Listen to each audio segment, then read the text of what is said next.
It's time for Tech Talk. Good morning, Matthew. Hey, good morning, Richard. How are you going this morning? Terrific, and you've got the best story ever, and I mean the best story ever, about the talking clock. Well, that's a big wrap. I've had some great stories in the past. So for the 1194 story to be the best story ever, that's fantastic. So when I was a kid, I used to ring 1194 a lot. And 1194, of course, you'd ring and you'd hear the voice George saying the exact time on the third stroke. The time will be 11:38 and 30 seconds, for example.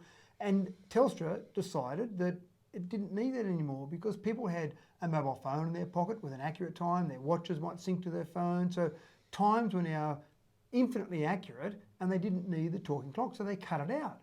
But one particular gentleman thought there was still a need for it. And I agree. Exactly right. So he actually set up a website. He spent a long time, weeks, recording the talking voice because after a minute it cuts out. When you ring the old 1194 service, it only went for 1 minute before it dropped out. So he wanted to record the actual voice of George, as the name was known. It was actually Richard Peach who did the voice for the talking clock. And so he recorded George and got all the different components of George and then put it together, put it onto a website, and now you can go to 1194online.com and you can hear the exact time at the right time in the old voice of George. I think that's wonderful. And the interesting part about it is the gentleman who did it comes from Melbourne and he belongs to rather a good Australian music group. Yeah, that's exactly right. So it was a muso, which I found interesting that a muso would want to do something that seemed like it was almost very mundane and boring, but he wanted to make sure that it was still going to live on. And so we will hear George's voice for many, many years to come. We'll play a song from that particular group after we've finished here. Now, Harley Davidson have resumed production of their first electric motorcycle. Yeah, I got very excited when Harley Davidson, and everyone associates Harley Davidson with this guttural roar, their beautiful V-twin engines that they have, and it's just that real blokey bloke sort of engine, and they started making electric bikes, which I thought was fantastic, but they had some problems and they stopped production and stopped sales of the electric bike because they had some problems there and no one knew what it was. They wouldn't talk about it, but they've now resumed sales, resumed production. They said we had an issue with one only, is what they said, one only bike they had an issue with. They investigated that, found what the problem was, they rectified that problem, and now electric Harley Davidsons are on sale again. $30,000, you can pick one up, and away you go. Do they make the noise still, or are they quiet? They are quiet, just like an electric car, they are quiet. They've got wonderful acceleration, they handle brilliantly because all the batteries are down low, but you just don't have that classic Harley Davidson sound, which again, I'm sure some purists are shaking their heads and thinking how terrible this is, but I love the idea that even Harley Davidson is moving ahead in the electric era. All right, now here's the next one, and this is a great one. Bloke lost his wallet in England. Tell us the story. What I really like about this story is that there are some good Samaritans out there in the world, and then there are some people that go over the top to be a good Samaritan. And this particular good Samaritan found someone's wallet, didn't know the person's phone number, couldn't work out how to contact him, but he had one of his banking cards in the wallet. So he came up with a genius idea of depositing 1p, so about 19 cents, into this person's bank account, and you've got 18 characters of text underneath it so that you can actually write a message to someone.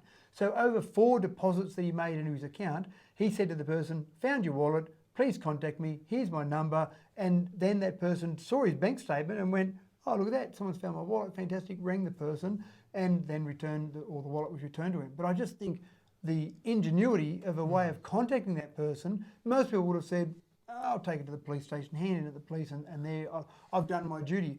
But this person went the extra step to make those deposits. 80 cents it cost him to do that. I assume the other guy gave him back the 80 cents that he deposited. I hope he did. All right, happy days. We talk about happy days these days. We talk about Arthur Fonzarelli from Happy Days. You remember the show well, I do. Yeah. And now we've got a Fonzarelli scooter. That's right, and Fonzarelli is trying to reinvigorate the manufacturing market in Australia. So Fonzarelli is a motorbike company that they only make electric motorbikes, and in fact they're electric mopeds, scooters. And they've got 3 models out, and they've just brought out their latest model, which is distinctly different to the Harley Davidson electric bike in that it's a very low-end basic scooter. It'd be great if you just had to get around campus at uni or just into the city if you lived in Sydney, for example. $3,990, so less than $4,000. the model is called Arthur in recognition, exactly as you said, that Arthur Fonzarelli was the Fonz's real name. And I just love the idea that they've taken something a bit different to try and name the company and get some interest in it. But the reality is they're making good quality scooters, electric scooters that people will use, and they're doing it all here in Australia, which I think is fantastic. Fantastic. Very quickly, the last story, heat vision drone finds a missing boy. Yeah, and this isn't some huge bit of technology that's owned by the Army or the Navy or someone.